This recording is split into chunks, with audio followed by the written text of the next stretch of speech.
Hola, hoy nos toca conversar sobre el tema 3, que incluye diversos asuntos y es por eso que preparamos este video para ustedes. La intención es que puedan despejar y realizar apuntes claros reconociendo cada uno de estos temas. Les quiero aclarar algo, sobre cualquier asunto teórico uno los puede presentar de una forma sencilla, clara, que se entienda, y también podemos teorizar con vocabulario más complejo, quizás un poco más intrincado. Mi intención en este caso es ser lo más clara posible. No quiere decir con esto que ustedes solamente se van a quedar con esto que van a escuchar en el video. Esta es una puerta de acceso, digamos, es un material más para que ustedes continúen leyendo y profundizando. Pero así es que se construye el conocimiento. Quizás si en una primera instancia nos sentamos a leer bibliografía que tiene expresiones que no conocemos y se nos mezclan los temas, bueno, es muy probable que uno se agobie. Esto no tiene que pasar, ustedes van a poder comprender cada tema y para eso es necesario que se organicen. Roman Jakobson plantea el esquema básico de la comunicación y este es nuestro primer asunto. Cuando se decide a elaborar esta teoría, su intención no era que lo recordáramos porque había diseñado el esquema básico de la comunicación, sino que su intención era darle un marco teórico al uso estético del lenguaje. ¿Cuándo hacemos un uso estético del lenguaje? Cuando escribimos una poesía, un cuento, una novela, cuando, más allá del qué decimos o escribimos, importa cómo. En este sentido, él termina diagramando el esquema que ustedes tienen en el material, que tiene 6 elementos, y plantea que cuando hay una comunicación, hay una fuente emisora, hay un emisor, hay un receptor, el emisor envía un mensaje al receptor, utiliza un código para esto, y el código es común, dice Jakobson, y hay un canal o contacto que es la vía o el medio a través del cual se propaga el mensaje.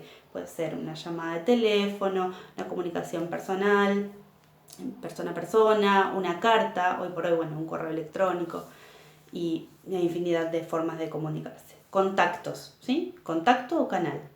Y también hay un elemento que se llama contexto o referente. Es el tema sobre el cual va a tratar el mensaje. Cuidado con esto, porque suele confundirse. Para nosotros contexto es lo que rodea a una situación. En este caso, cuando hablemos del esquema de Jakobson, recuerden que contexto es el referente, el tema del cual trata la comunicación. A raíz de cada uno de estos elementos, él va a enunciar una función para cada elemento y habla de las famosas funciones del lenguaje. ¿De qué dependen estas funciones? De la intención con la que yo hago uso de este lenguaje y las va planteando. Ustedes las tienen también en el material, pero se las voy mencionando con algún ejemplo para orientarlos. La función emotiva es muy sencilla, como su nombre lo indica, tiene que ver con una expresión bien espontánea de las emociones, de los sentimientos del emisor. Por eso se llama emotiva, está centrada en el emisor. Puede ser te quiero, te extraño, no te soporto, no tienen por qué ser todas expresiones de emociones positivas. Lo que tenga que ver con las emociones, con las sensaciones del emisor. Luego, la función literaria o poética. Se llama de las dos maneras. Que se llame poética no quiere decir que solamente sean las poesías, sino que se llama literaria o poética. Cada vez que yo hago un uso cuidado del lenguaje, que intento que una expresión suene bien, que sea interesante, que tenga rima, por ejemplo, en una construcción de una canción que tiene de base una poesía, un cuento que me preocupo porque tenga un lindo final o una obra de teatro que me mantenga atrapada. En ese caso estoy hablando de función literaria o poética. Luego hay una función que se llama función informativa o referencial. Y como su nombre lo indica, referencial va a estar centrada en el referente o contexto, es decir, en el tema. La función informativa o referencial pone su foco en transmitir determinada información, ¿sí? La fiesta es el 5 de mayo, el examen se pospuso para dentro de 10 días, no voy a ir al club esta tarde, tengo tanta cantidad de alumnos. Esa es la función informativa o referencial. Luego está la función fática o de contacto. Se llama de contacto y recuerden que había un elemento que se llamaba canal o contacto dentro del esquema. Y esa función va a aparecer cuando yo verifico que ese canal esté funcionando. Por ejemplo, si estoy hablando por teléfono y digo, ¿me escuchás? ¿Se cortó? Me estoy asesorando, digamos, estoy asegurando que ese canal esté funcionando. Yo siempre pienso en ejemplos un poco más actuales, no de la época de Jacobson. Piensen cuando uno de repente, no sé, si está chateando en línea con alguien, puede llegar a preguntarle, ¿estás ahí? Y si bien hay indicadores como símbolos, como si hay un puntito verde o azul, yo me doy cuenta si la persona está conectada o no, uno sigue haciendo estas cosas, ¿no? De preguntar, ¿estás por ahí? ¿Me lees? Y estos asuntos. Esa es la función fático de contacto. Luego hay una función que se llama metalingüística. Meta quiere decir más allá de lo lingüístico. Es cuando yo uso el lenguaje para hablar o para expresarme, sobre el mismo código. Entonces digo, tal palabra es aguda, tal palabra se escribe con mayúscula. En esta oración hay 5 palabras. La palabra casa es bisílaba, tiene 2 sílabas. ¿Comprenden? Entonces, cuando yo uso el lenguaje para hablar sobre el mismo lenguaje, sobre el código lingüístico, estoy usando la función metalingüística. Decimos que el código lingüístico con el que nos comunicamos las personas es el único autorreferencial. ¿Qué quiere decir eso? Que yo puedo hablar del código con el código mismo. Por ejemplo, para explicar el código cromático de los semáforos, yo necesito utilizar el código lingüístico. Tengo que decir, bueno, cuando está en rojo tengo que detenerme, cuando está en verde puedo avanzar, amarillo precaución. Sin embargo, ese código de colores, ese código cromático, para poder ser explicado necesita de un código distinto que es el lingüístico. Bueno, el código lingüístico se puede explicar a sí mismo. ¿Sí? Espero haber sido clara con esto. Y esa es la función metalingüística. Y la última función que nos queda es la función apelativa, que también se llama conativa. Esta función va a estar centrada, focalizada en el receptor, en convencerlo sobre algo, en persuadirlo. Es una de las funciones más importantes y que más vamos a trabajar en este cuatrimestre, porque tiene el foco puesto, decíamos, en convencer al otro. Miren cuántos discursos circulan con la intención de convencer, de persuadir a las personas para que piensen algo o para que hagan algo. Entonces, esa es la función apelativa.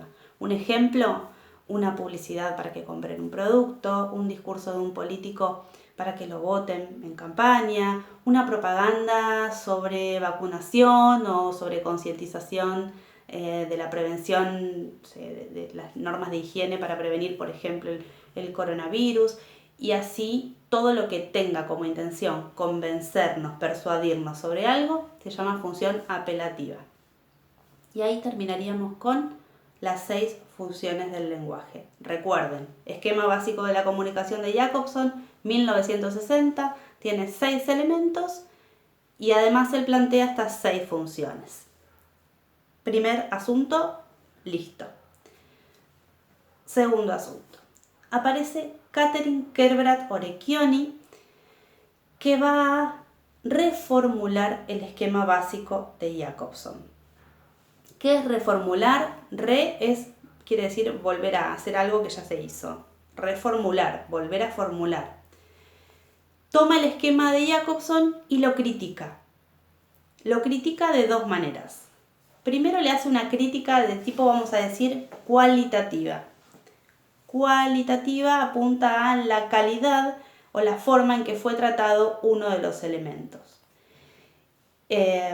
Y la crítica cuantitativa está focalizada en la cantidad de elementos que plantea Jacobson. Va a decir Catherine Kerbrat Orecchioni, va a decir que la cantidad de elementos que plantea Jacobson son insuficientes, es decir, son pocos. En otras palabras, Katherine Kerbrat-Orecchioni dice: el esquema básico de la comunicación de Jacobson tiene algunos asuntos que fueron tratados superficialmente, no es tan simple como él lo planteó.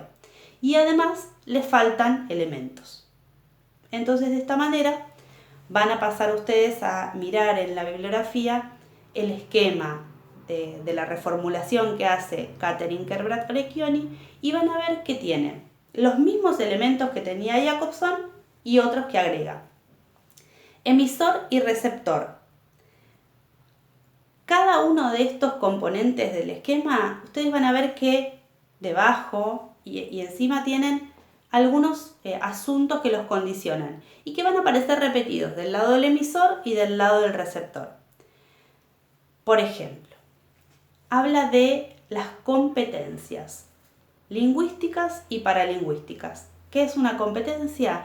Es una capacidad, es una habilidad. Por eso se dice que alguien es competente o incompetente si no tiene habilidad para algo.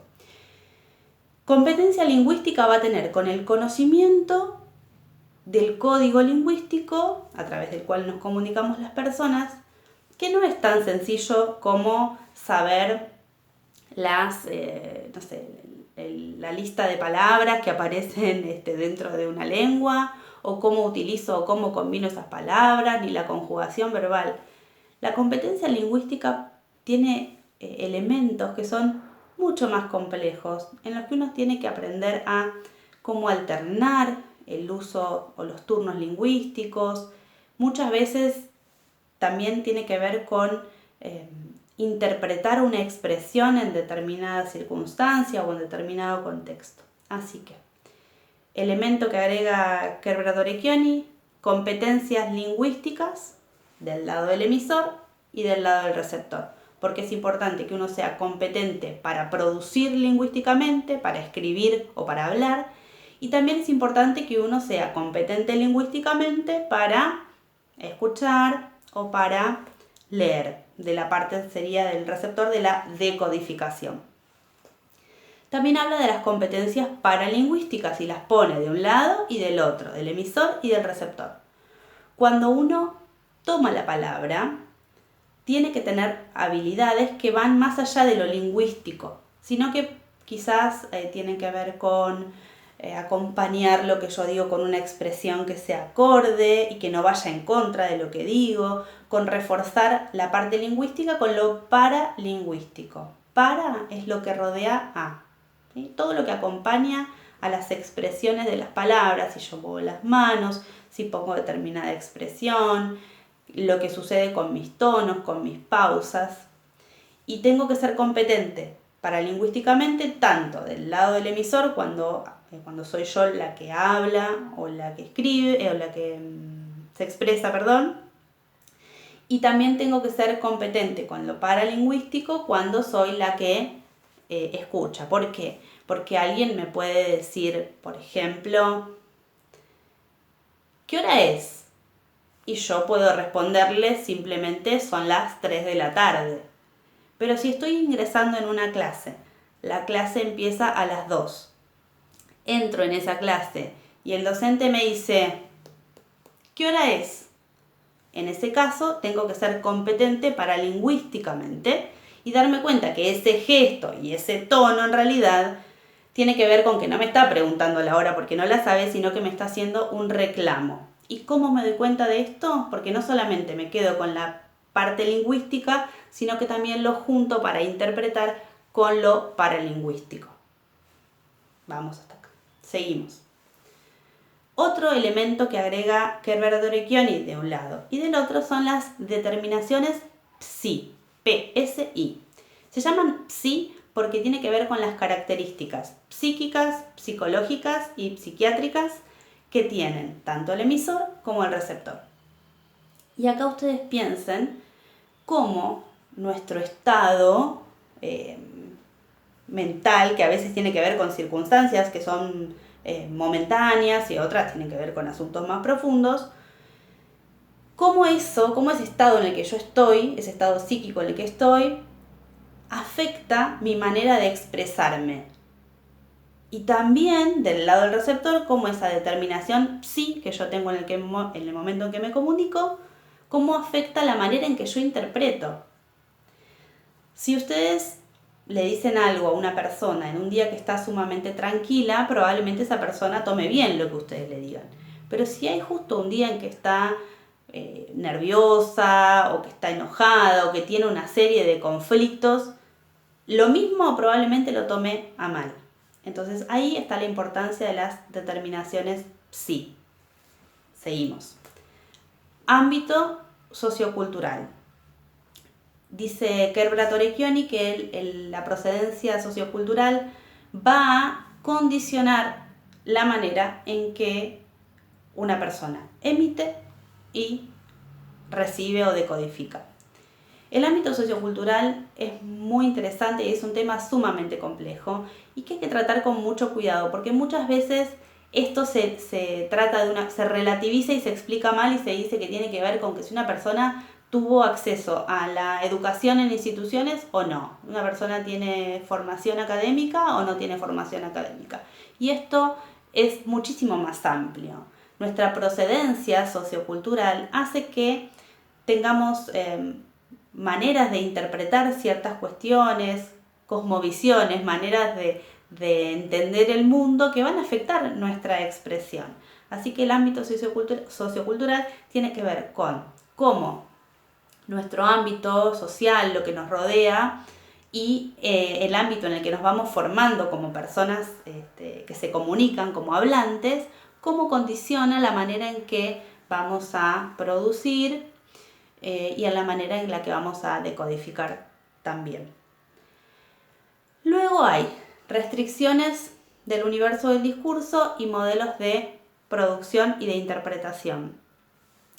Hay ciertos condicionantes que tienen que ver con los modelos de producción que exceden al hablante y que tienen que ver con las formas canónicas, las formas que se van haciendo recurrentes en las que es habitual manejarse en determinadas circunstancias. Ustedes completen la lectura, por favor, para tener bien claro el esquema, pero lo más importante que yo quería comentarles hoy es esto. Kerbrat Orecchioni toma el esquema inicial de Jacobson y lo reformula, lo completa, le agrega elementos. Y ahí estarían las críticas cuantitativas. Dice, le faltan elementos, le agrega estos elementos que yo les acabo de mencionar. Recuerden, desde el lado del emisor y del lado del receptor. Y además dice, hay un elemento puntualmente, y se centra en esa crítica, que Jacobson trata de un modo demasiado simple. Jacobson dice que hay un código común entre el emisor y el receptor. En nuestro caso decimos, bueno, si dos personas conversan y tienen la misma lengua, el mismo idioma, no deberían tener dificultad porque manejan un mismo código. Uno emite, el otro recibe, puede haber intercambio, no hay ningún inconveniente. Eso decía Jacobson. Y en realidad lo que va a decir Kerbrat Orecchioni es, no, esto no es tan sencillo. En realidad no hay una homogeneidad del código, puede haber un montón de situaciones que hacen que la incorporación, el aprendizaje del código, no sea homogéneo para todos los emisores o para todos los receptores, para todos los hablantes, lo cual presenta la concepción del código como algo muchísimo más complejo que lo que planteaba Jacobson en un principio. Por eso, cuando se habla del esquema básico de la comunicación, en la actualidad sigue siendo importante porque fue como una de las piedras fundamentales, pero todos sabemos que en el avance del estudio de la comunicación se llegó a la conclusión que la comunicación es un fenómeno mucho más complejo que esto de una fuente que emite, una fuente que recibe un mensaje y ya está. Entonces, ahí estaría el otro tema presentado. Espero que haber sido claro y que ustedes lo puedan completar con la lectura. Luego, un asunto importante es que ustedes puedan definir la noción de discurso y no confundirla con la noción de texto. Miren, hay un error que siempre cometen y yo se los voy a decir ahora para que ustedes lo eviten. Suelen decir, y no sé por qué, que los discursos son orales y los textos son escritos. Y esto no es cierto. La idea de discurso y texto no tiene que ver con la manera en que yo transmito un mensaje, sino con cómo lo considero, con cómo yo lo contemplo. Cuando yo hablo de discurso, recuerden, discurso era una práctica social que producía sentido y además era un uso contextualizado de la lengua. Yo hago uso del código lingüístico en un contexto y ese discurso es único e irrepetible. Por más que yo lo quiera reproducir otra vez en forma idéntica, no lo voy a poder hacer. ¿Por qué? Porque el discurso se carga de sentido en ese contexto. Les pongo un ejemplo. Si yo tomo las palabras que dijo un dirigente político en un día y en un lugar determinado y lo transcribo, tengo allí un material conformado ¿por qué? Por palabras. ¿Puedo decir si es discurso o si es texto? Tiene que ver con la forma en la que yo lo contemplo. ¿Por qué? Porque si yo lo transcribo en un papel y digo, es argumentativo, tiene tanta cantidad de palabras, se refiere a tal asunto, no dejo de tratarlo como un texto, porque lo estoy tomando de manera aislada. Es un texto, tiene sentido, completo, hay una intención, es una unidad. Pero si yo tomo ese mismo material y pienso quién lo dijo, cuándo lo dijo, dónde lo dijo, y cómo esas expresiones, cómo esos enunciados que produjo tuvieron sentido en ese momento, ahí lo estoy pensando como discurso.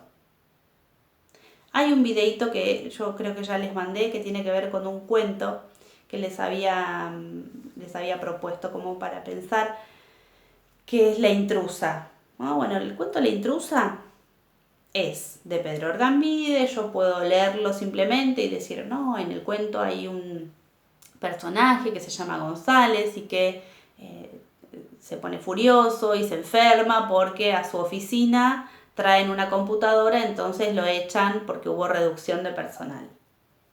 Listo, ahí yo lo único que hice fue tomar eso como un texto. Es un cuento, tiene 3 partes, introducción, nudo, desenlace, trata sobre tal asunto. Ahora, si yo lo quiero pensar como discurso, tengo que pensar en el contexto de producción. ¿Cuándo fue escrito ese cuento? ¿Cuándo apareció? ¿Qué pasaba en ese momento y en ese lugar? Y ahí está esto que yo les comentaba, que en realidad en esa época, cuando aparece este cuento, era muy frecuente que en las oficinas llegaran computadoras, que era toda una novedad, y que el trabajo que hacían manualmente, 10 empleados, ahora lo hicieran uno o dos con una máquina, y así las personas iban perdiendo su trabajo. Fue un fenómeno de una época y es por eso que ese cuento yo lo puedo tomar como un discurso si analizo toda la situación que rodeaba la aparición. ¿Comprenden? No tiene que ver con si es una hoja o si es algo que yo escucho, sino con cómo lo contemplo. Para pensar en algo como un discurso, lo tengo que pensar en su contexto, en la situación inicial de producción. Después ese cuento puede continuar circulando, por supuesto, y las condiciones de circulación van a ir cambiando. Miren, piensen en otro asunto. Por ejemplo, un guión de un programa de televisión humorístico. Ese guión tiene una estructura textual. Si lo pienso como texto, tiene cierto formato, cierta normativa. Ahí aparecen los personajes, qué va a decir un personaje, qué va a decir el otro, y ahí lo pienso como texto. Ahora, si lo pienso como discurso, tengo que analizar, ese guión humorístico, ¿cuándo fue creado? ¿Dónde? ¿Qué era lo que generaba humor en ese momento? Y si luego pasan muchos años, el mundo cambia, seguramente va a pasar que lo que causaba humor hace 20 años, hoy por hoy probablemente no cause humor, no cause risa. Entonces, ¿Qué pasó ahí? Ya estoy contemplando ese guión no como un texto, sino lo estoy pensando como un discurso. ¿Por qué? Porque me estoy preocupando o estoy pensando en lo que rodeaba, en las circunstancias sociales, religiosas, políticas y económicas que rodearon el momento en que ese guión fue construido. Así que espero haber sido clara con la diferencia entre discurso y texto. No tiene que ver con que si es oral o si es escrito, sino tiene que ver con contemplar que el discurso siempre es el uso de la lengua en un contexto determinado y que es absolutamente irrepetible. Por más que yo quiera repetir de memoria las mismas palabras, en otro momento el resultado no va a ser el mismo. ¿Por qué? Porque puede cambiar el público, las circunstancias, mi estado anímico, ya no va a ser lo mismo. Vamos con el otro asunto. Los géneros discursivos. Bakhtin va a decir que hay dos tipos de géneros discursivos. Y en principio vamos a decir que es un género discursivo. Las actividades humanas van generando ciertos usos de la lengua que son recurrentes, ¿no? Es frecuente que los abogados escriban determinados tipos de documentos o que se expresen oralmente de determinada forma, o los médicos o los docentes. Esas formas relativamente estables de uso de la lengua van a generar formatos que son estables también, a los que Bakhtin llama los géneros discursivos. Y dice que hay géneros discursivos primarios y secundarios. Los primarios o simples son los más cotidianos, los que tienen que ver con una conversación familiar o una carta, una nota familiar que es así muy informal. Y después están los géneros secundarios, que también llama complejos, que son, como su nombre lo indica, mucho más elaborados, que tienen cierta estructura, y ahí hay muchísimos ejemplos que podemos dar y que ustedes van a encontrar organizados por ámbitos. Por ejemplo, en el ámbito, dentro de los géneros secundarios, ¿no? Ejemplos. En el ámbito judicial pueden tener fallos, alegatos, sentencias. Ámbito religioso, una plegaria, una liturgia, un sermón. En el ámbito académico, ¿no? Escuelas, universidades, un examen, un parcial, una clase expositiva, un informe. De esta manera, va a decir Bakhtin, los géneros primarios y secundarios conviven como situaciones estables en las que uno usa la lengua, dependiendo de las actividades que desempeñe. Y por último, una pequeña aclaración. ¿Qué pasa, por ejemplo, si una conversación, que supuestamente sería género primario, aparece dentro de una obra de teatro que tiene diálogos? Bueno, lo que va a decir Bakhtin es que en ese caso la conversación es considerada dentro del género secundario complejo. ¿Por qué? Porque no es instantánea, no es espontánea, fue pensada por el autor para ser parte de, en este caso, una obra teatral. Último tema de la clase 3, o tema 3, las secuencias. Las secuencias textuales tienen que ver con esto de las tipologías, cómo ordenamos, cómo clasificamos los textos en función de las características recurrentes que tienen. Y en el material de estudio ustedes tienen algunas secuencias como ejemplos. Secuencia narrativa, secuencia dialogal, explicativa, argumentativa. Les menciono algunas. Por ejemplo, la secuencia dialogal es la forma básica de la comunicación, cuando hay un intercambio, hay ida y vuelta, retroalimentación, feedback, como le quieran decir. Esa es la dialogal.